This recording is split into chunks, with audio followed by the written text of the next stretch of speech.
Hi, today is Wednesday, January 13th, 2010. Calamity usually brings people together. The world is mourning what's happening in Haiti at the moment.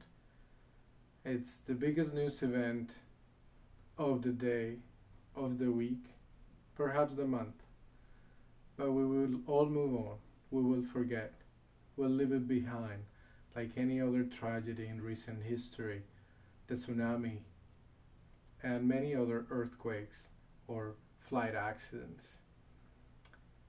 It's important to get together and to support communities, but it is more important to constantly be supporting each other and helping each other. But that's a very difficult task. We all know it.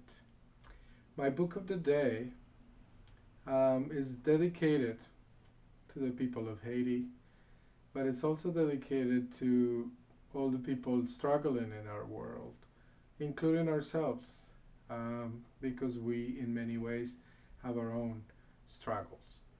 It's a book by Brazilian author, professor, philosopher Paulo Freire. His book is The Pedagogy of the Oppressed, published in the 60s, first in Brazil, then in the rest of the world. It has become an icon.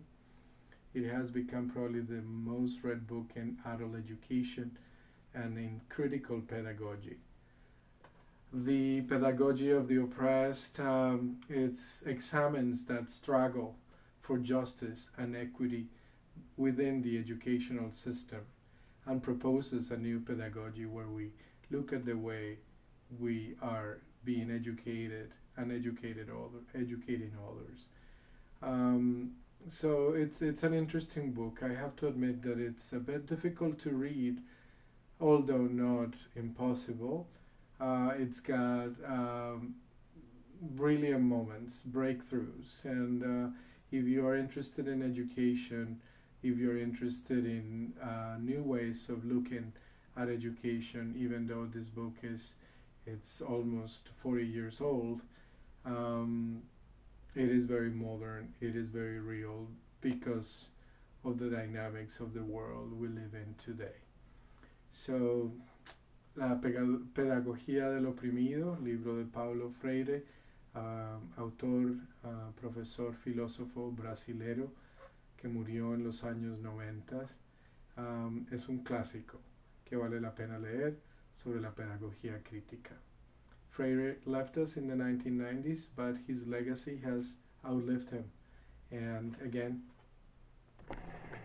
Pedagogy of the Oppressed is my book of the day, Wednesday, January 12th, 2010. Good night.